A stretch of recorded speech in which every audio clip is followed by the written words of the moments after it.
Thank you. Thank you. Thank you for having me. I appreciate it. Thank you. I was up late last night, so I apologize. I hope you enjoyed that last night. I meant what I said in that debate. As a Republican, I feel, everybody keeps talking about, oh, we have so many people running for president. I think we're honored to have so many good people running for president. As I pointed out last night, the Democrats can't even come up with one good candidate, so I think we're in good shape. So my first RedState gathering happened to be the first one ever, the one 6 years ago. I remember it was here in Atlanta. I believe it was at a Hyatt or one of the hotels. It was a smaller gathering than this. And I was just a candidate for the Senate. Nobody knew a lot about me. And I was in a campaign that no one gave much of a chance. That wasn't so long ago. It was just 6 years ago, and time flies so quickly. And that's important because Eric has asked us to speak today about how we view this country by the year 2020. What will America look like 5 years from now? We look back just 6 years from now and see how much the world has changed in our country and our political process. And so we realize that the year 2020 will be here quicker than we even imagine. It's a really important question. I said it last night. I believe it with all my heart. This election has to be about the future because America has always been about the future. A nation proud of its history, without a doubt. But we have always been a nation of people that believe that as great as our history has been, an even greater future awaits. And if there's anything that troubles me is that that sense seems to have eroded. So let's start by laying out some perspective. Yes, our country faces extraordinary challenges, important challenges, as it always has. But what country in the world would you trade places with? What nation on earth would you rather be? What people would you trade places with? The last time I checked, there weren't boatloads of American refugees washing up on the shores of Brazil. And Brazil's a bad example. They need any country for that matter, on the shores of the Bahamas or Jamaica, well, maybe on vacation, but this is still a great country. It really is. What troubles us is it can be even greater. What troubles us is that it's not fulfilling its potential, and we know that it isn't, because we feel it in our everyday lives. Why is that happening? The answer to that question will answer what this country needs to look like in 2020. Here's reason number one. The economy is rapidly transforming. 10 years ago, there would be no red state. 10 years ago, many of the people who influenced the political process would not be in business. You had to work for a major syndicate, or you had to work for a big newspaper if you wanted to give your opinion. That alone gives you an example of how much the world has changed. But let's go further. I pointed out this last night in the debate. The largest retailer in the world owns not one single store, Amazon. The largest ground transportation company doesn't own a single car, Uber. The largest hospitality company, Airbnb, doesn't own a single hotel, much less hotel room. This is a different economy. And it's not just different, it is changing faster than the economy has ever changed. You know, when the telephone was invented, it took it 75 years to reach 100 million users. It took Instagram 2 years to reach 100 million users. It took Candy Crush less than 1 year to reach 100 million users. So not only is the world different, it is changing faster than it's ever changed before. So the question for America is, are we going to be left behind by these changes, or are we going to influence them? Are these innovations going to happen here, or are they going to happen somewhere else? And they've been disruptive. Many of the jobs that once sustained families are either gone, replaced by a machine, or they don't pay what those jobs once paid. I understand they've been disruptive. And it makes our people feel insecure about today and fearful of the future and what it means for their children. But the new economy holds the promise of creating jobs to replace the old jobs that actually pay more. The question is, will those jobs be created in America in 2020? Or will they be created in China? Will they be created in America or in India? In America or in Canada? That's the choice we have to make. Now, I will tell you that in making that choice, we remember that big government has never been a good idea, ever. But you could get away with it to a certain extent in the 20th century because we didn't have that much competition. Half the world was communist. The other half was struggling. And America was the one place on earth where you could do business. That's not the case anymore. We now compete with dozens of developed economies, all trying to be like us. And so the first question that will decide what this nation looks like in 2020 is, will we or will we not be the best place in the world to create the best jobs of the 21st century? And that's where the opportunity lies for the conservative movement. You see, if we want to be the best place in the world to create those jobs, it starts with a tax code that makes us the best place in the world to create those jobs. So, that's why we want to lower taxes on all businesses, especially small businesses. That's why we want to have a tax code, thank you very much.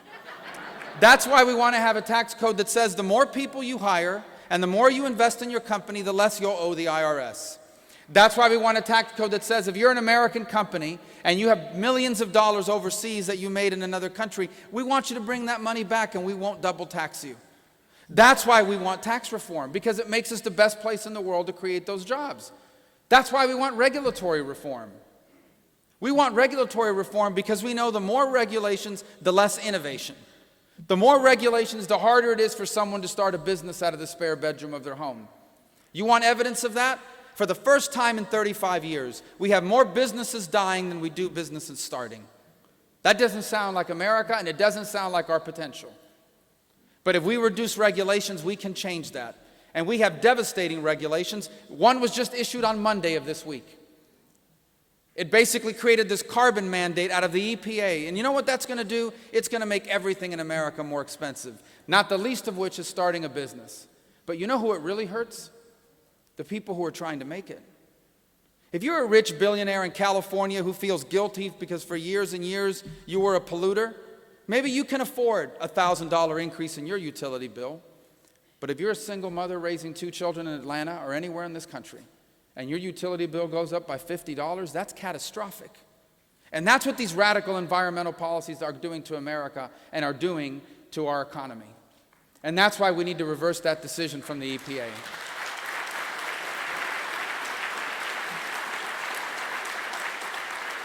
The third thing we need to do if we want to lead the world in the best new jobs by the year 2020, we have to lead the world in energy production. We have been blessed with oil and natural gas and abundant resources. We need to fully utilize them. And if we do, we will create a manufacturing renaissance in America.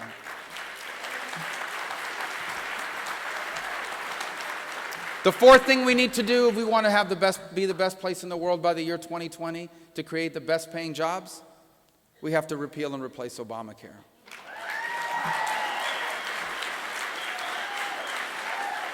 And people always say, well, replace it with what? And I say it's pretty simple. Replace it with a system that empowers the individual. Replace it with a system that says from now on, every American will be able to use tax-free money, whether it's a tax credit or your own money or money your employer gives you, and you will be able to use it to buy health insurance across state lines of the kind you want from any company in America that will sell it to you.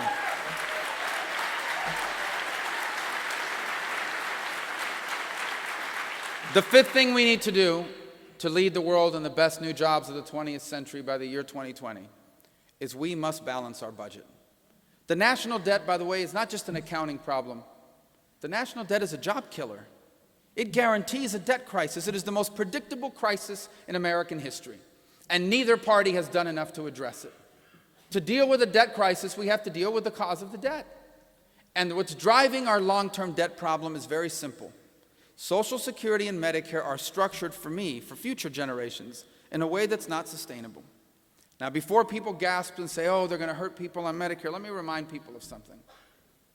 I live in Florida. There are a lot of people in Florida on Medicare and Social Security. My mother is one of them. I would never be for anything that is bad for my mother. I don't want her Social Security to change. I don't want her Medicare to change unless it gets better, and guess what? It doesn't have to change. When I talk about changing Social Security and Medicare, you know who I'm talking to? I'm talking to me.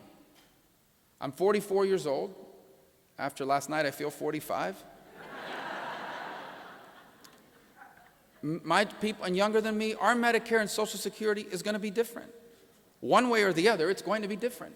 If we do nothing, it'll be different. It won't exist. If we act now, it'll be different. I'm going to have to work 1 year longer than my parents did. When I retire, my benefits aren't going to grow as fast as my parents' benefits may have grown, especially if I've made some money. These are not draconian changes. I have 30 years to plan for this. The point is, it is not too much to ask for future generations to accept a Social Security and Medicare that's different than our parents, because in return, we can balance our budget, we can save those programs, and people who are on them now will not have to experience a single disruption. And this is the only way we're going to be able to deal with it. If we do these things, I don't want to burn too much time, so let me hurry up. If we do these things, we will lead the world in creating the best jobs of the 21st century. And that reminds you of why this country so desperately needs limited government and free enterprise. Because only limited government and free enterprise can make these things possible. We can lead the world in the best jobs of the 21st century, jobs that pay more than the jobs that are going away. Yes, we won't have as many cashiers taking your order at the fast food restaurant. Your order is going to be with a touch screen. But the good news is the people that installed that touch screen, maintain that touch screen, and one day will replace that touch screen, they make a lot more than the cashier did. Which reminds us of the second challenge that we face, and that is the best new jobs of the 21st century are going to require more skills than the jobs of the 20th. The problem is we also have an outdated higher education system. It begins with the fact that we no longer do vocational training in America, and for the life of me, I don't understand why. Why don't we teach young Americans? Why don't we teach people in high school how to fix airplanes and cars, how to be welders and plumbers and electricians? You know what? These jobs pay a lot more than Greek philosophers make.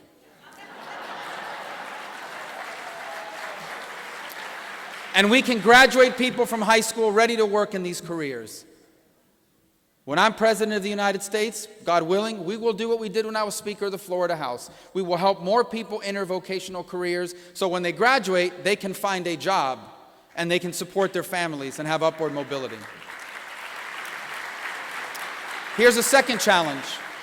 And let me tell a real story to give you this second challenge, because you probably know someone. Maybe this is you. Imagine if you're a single mother. You're raising 2 children. You work as a receptionist in an office. And you make $14 an hour. That is not a lot of money.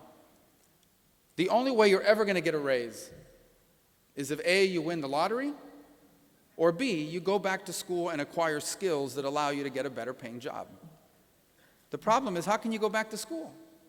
You have to work full time and you have to raise a family. We can change that.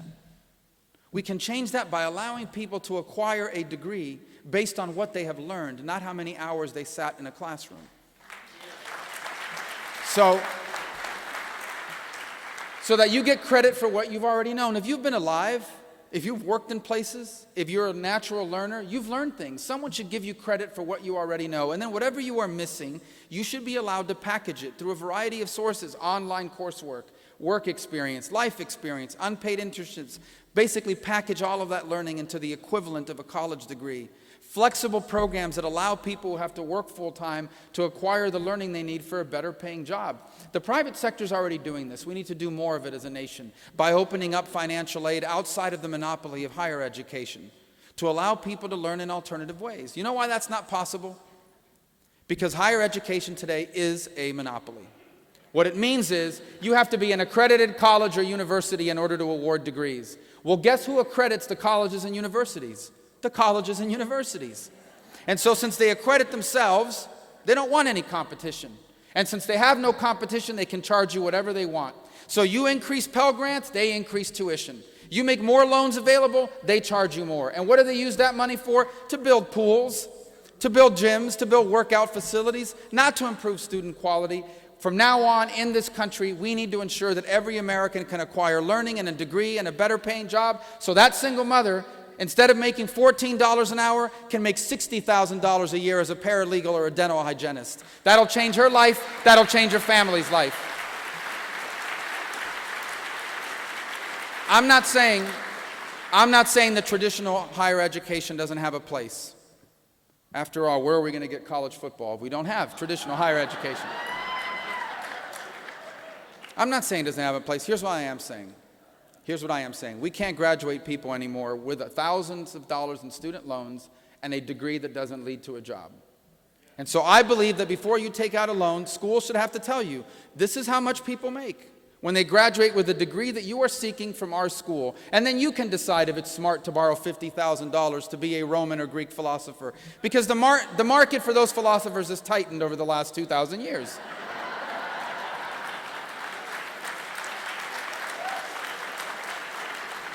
If we modernize our economic policies, by the year 2020, we will lead the world in the production of those best jobs. If we modernize higher education, we will have the most skilled workforce in the world.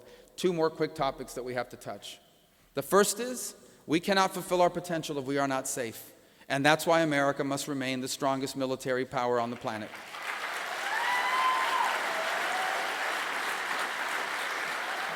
We are losing our edge.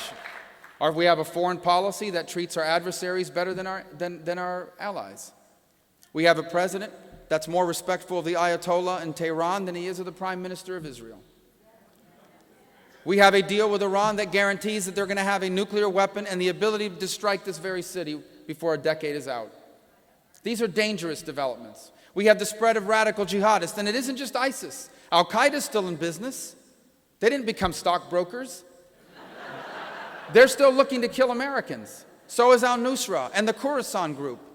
Radical jihadists have spread across multiple continents in dozens of countries, including the United States. And we need to find them before they find us. We need to know more about them than they know about us. We need to be able to confront China in the Asia-Pacific region before they take over the most important shipping lane in the world. We need to reinvigorate NATO before Vladimir Putin redraws the lines of Europe.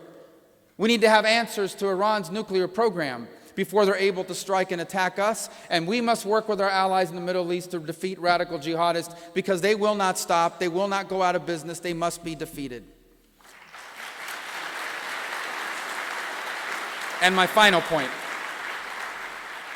and I'm abbreviating this for the purposes of time, my final point, by the year 2020, there is something that will be true in the year 2020 that has always been true. You can't have a strong country without strong people. And you can't have a strong people without strong values. No one is born with strong values. Strong values are taught to you. Strong values are instilled in you. And strong values have to be reinforced. Strong values, hard work, discipline, self-control, respect for others.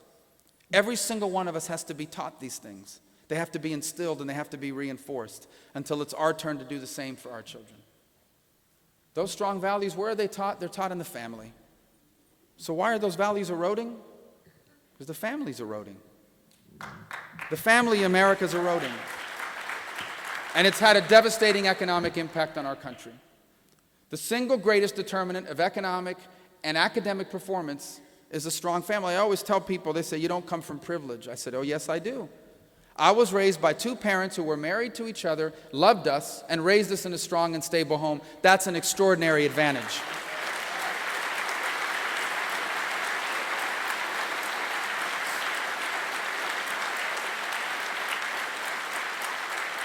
So what can government do about it? Well, look, the primary job of having strong families is on us as individuals, is on us as fathers and mothers, husbands and wives, members of a community, volunteers in our church.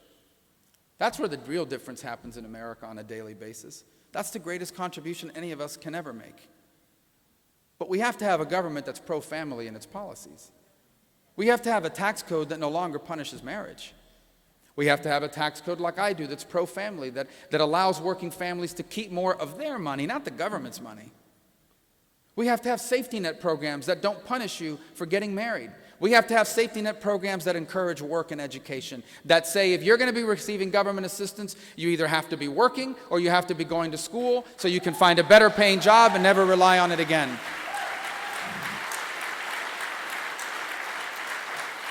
But we also need a government and a policy that protects the right of protects those institutions that assist us in instilling those values.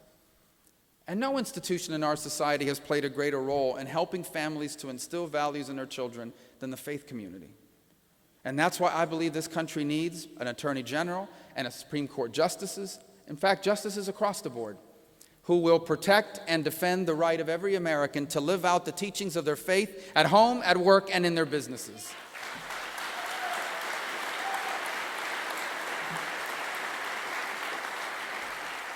So what does this all mean? If we can do these four things, I believe the greatest era in American history is within our reach. And you should too. There is no reason why the 21st century can't be better than the 20th century. There are literally hundreds of millions of people on earth that can now afford to buy what we build, what we sell, the services we offer. There are literally hundreds of millions of people who can now afford to invest with us, who can be our partners in trade and in commerce. This is an extraordinary development. We are just 5% of the world's population. We now have hundreds of millions of people we can do economic transactions with, and that means more prosperity for them and for us. The 21st century is a time of extraordinary promise, and we can lead the way. In fact, only America can lead the way. For the choice, if we decline, what does the world look like if America declines? Well, if America declines, someone else will rise up to try to take our place. But it won't be a country that believes that our rights come from our Creator. It won't be a country that respects human rights and dignity. It won't be a country that believes in freedom of speech or the right of each individual to fulfill their God-given potential. It won't be a country that respects religious liberty.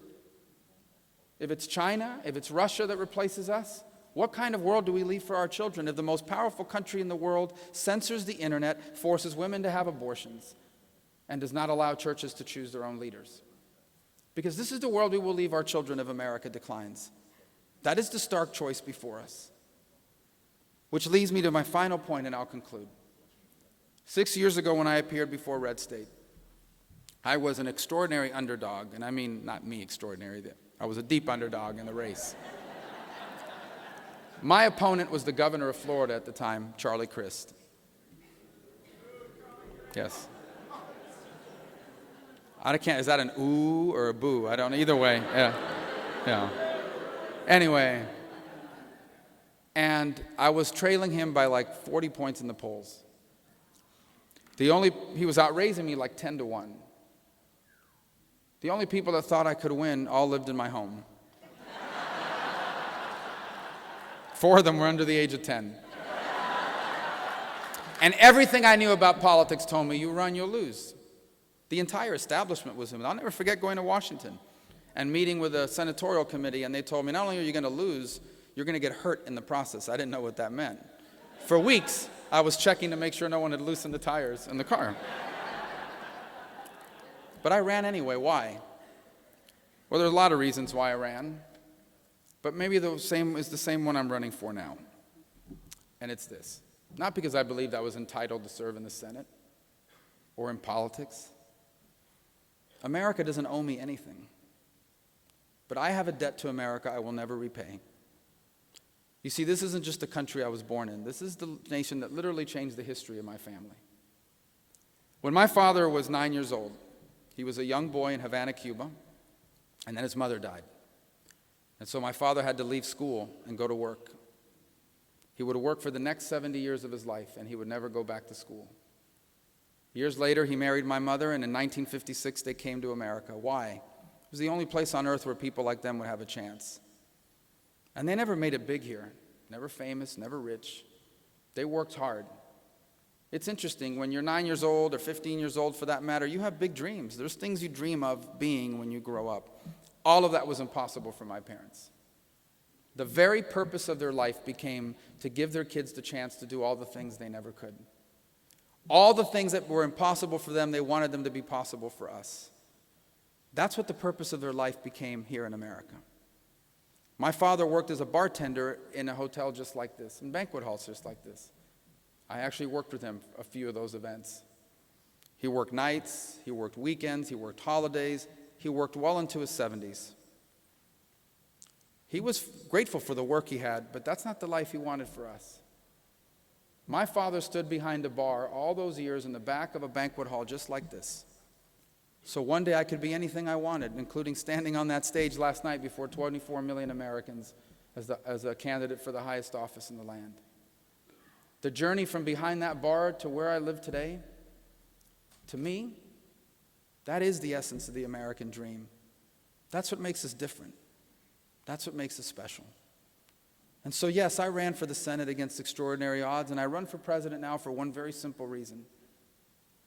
I still want that journey to be possible for the people trying to make it now. Because I realize that every country in the world has rich people. Every country in the world has famous people. But only America has people that did what my parents did and what your parents did. Only America has millions of people that are able to do for their children what my parents did for me and what your parents did for you. What unites us as a people is that every single one of us is but a generation or two removed from someone who made our future the purpose of their lives, and that's what makes us special. And if we ever lose that, we stop being special.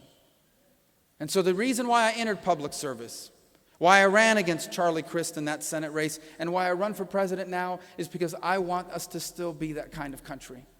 Because I believe that if we do a few simple but important things over the next few years, not only will that journey still be possible, it will be possible for more people than it's ever been. And we will be able to leave for our children, not just a great country, but the greatest nation, greater than it's ever been. And we will be able to say that we were the authors of a 21st century that history will record was also an American century. This is the opportunity before us, and I hope we embrace it. Thank you for the chance to talk to you today. God bless you. Thank you.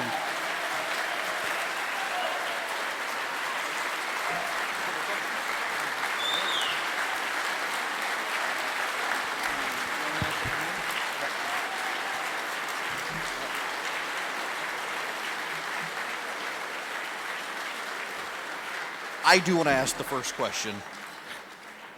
We have the situation in the Middle East with ISIS.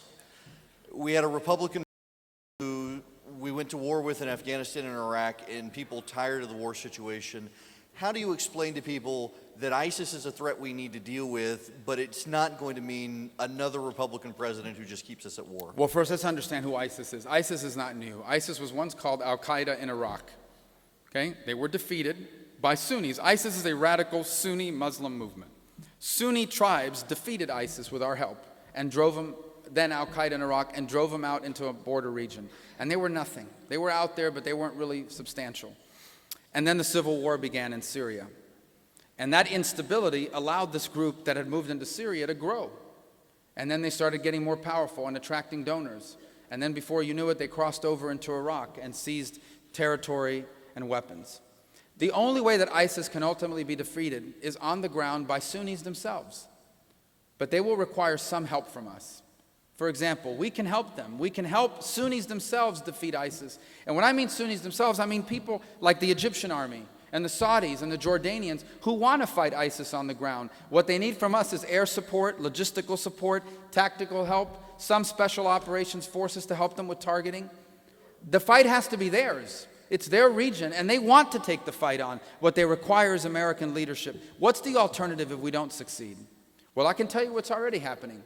Today, ISIS is not just in Iraq and in Syria. ISIS is now in Afghanistan. They are openly battling with the Taliban to become the most incredible group in Afghanistan. ISIS today is in Libya. They control a port city called Darna that they're using to stage attacks, not just in the Sinai, but preparing attacks in Europe as well. ISIS has now affiliates throughout multiple countries in North Africa, including Uzbekistan and Europe and in the Caucasus. They are spreading, they are growing, and they are recruiting people within the United States as well. We have to be involved in the effort to defeat them, but the best way to defeat them is not with an American invasion. It's with American support for Sunnis themselves to defeat them, along with Kurds, and yes, even Christians. No one talks about them. We should also arm Christian militias that want to defend their wives and their families. But I thought ISIS was junior varsity. There's the junior varsity, where they've got a pretty strong junior varsity. ISIS is not unbeatable. It can be defeated, but you have to have the will to defeat them. You have to want to defeat them. You have to have a plan to defeat them. Your strategy can't just be, let's do the bare minimum and leave it for the next guy or gal to deal with it, which is what this administration is doing now. Derek from Atlanta writes, as a student in high school, the fear of student debt terrifies me. Some estimates put textbook inflation at 800% and tuition inflation at 300%. How can you make college education more accessible to students? That's a great question. First of all, it's through more competition. What drives up quality and drives down prices on everything? Competition and innovation. The same is true in higher education. For starters, I don't know what major he wants to have, but he shouldn't just be having to go to an accredited school. a traditionally accredited school. That's what Mike Lee and I have been working on, is alternative accrediting models that allow you to learn on your own. In fact, those things exist already, things like Coursera, that allow you to aggregate learning from a variety of different sources into the equivalent of a degree. That's for starters. Number two, in terms of avoiding the cost, we've instituted the notion that there should be something called a student investment plan that allows private investment groups to invest in our students. You come forward, you say, this is my life plan, here's my resume, here's my GPA, here's my transcripts, and you convince them to pay for your college in exchange for you paying a small percentage of your income over 10 years or 5 years. All the risk is on the investment group. This is a model that we've explored. This is a model that we've laid out as an alternative to student loans.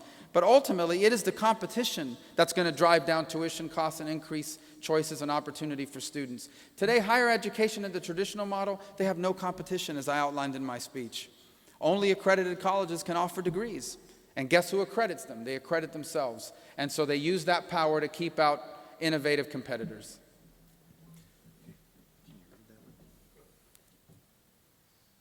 This is in Spanish. It says, Marco, necesito 5 minutos de tu tiempo, muy importante, gracias. It means, I know how to save you a bunch of money on your car insurance by switching to Geico.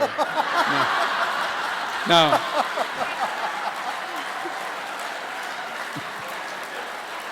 I'm kidding. It says they need 3 minutes of my time later. Well, I know we're running to a next event, but we'll make that work somehow. This is from Joe in Jackson, Louisiana. Would you appoint only strict constitutionalists to the Supreme Court? Absolutely. In fact, unfortunately today we have 5 and on occasion 6 justices that believe the role of the Supreme Court is to manipulate the Constitution to reach the outcome that you want. In essence, their notion is let's be creative and figure out how we can spin this thing to justify what we think the right thing to do for the country. What we really need are people on the court that say no. It's very simple. If the Constitution didn't lay out a power, we don't have it. It belongs to the states and to the people. And you may have a policy opinion or whatever it may be, but that's not your job. Your job is to interpret and to apply the Constitution. I absolutely would do that. In fact, the next president will have maybe at least 1 and perhaps 2 appointments to make, and it could determine the future jurisprudence in this country for the next 20 years. Now, I don't want to be rude, but you've all seen me shuffling through these questions because I was trying to get to one that I felt substantive. But I guess this is substantive because here I'm at well over a dozen of these that are basically the same thing. So this is, are you going to be at the opening of the new NWA Straight Outta Compton movie? And what do you think is the best rap album in the last 5 years? Well, I don't know about the last 5. All of these are basically asking that. Yeah, Eminem has a new album coming out that's apparently very good. I don't know the name of it, though, but I'm interested to hear that. I don't want to get into the hip-hop stuff, guys. These are not, okay, so no, let me just say, it's, my kids can't hear that stuff, you know what I mean? So, but the NWA movie looks really good, but the old school stuff from the late 80s, early 90s, that was the time I was growing up with that, but next question. All right. I'm going to go to Jack from Woodstock, Georgia for the last question. Even if it means getting blamed by the media for doing it, even though it would be Barack Obama doing it, should Congress do everything, including risking a government shutdown, to defund Planned Parenthood? You know what? I actually was asked that twice already this week. Why doesn't anybody ask the Democrats in the media the following question? Are you willing to shut down the government to fund Planned Parenthood? No one ever asked that question. Let's flip it. If we were funding the NRA in the government, what would the headlines read? Republicans will shut down government unless NRA is funded. But here you have a radical group that basically is caught on camera talking about the dismembering of children, of unborn children, of how they carefully manipulate them to ensure that they can sell their organs in the marketplace. This is offensive stuff. And there's more outrage about a dead lion than there is about dead babies. So, the American people should not be funding an organization like this. And that's why I think the work that Joni Ernst and Ben Sass and others did last week was so important, which is we take the money that they're using, we take the money from Planned Parenthood, and we give it to federally qualified community health organizations that are providing health care to women without killing babies. Thank you. Thank you. Yeah. Thank you very much. Thank you. Senator Marco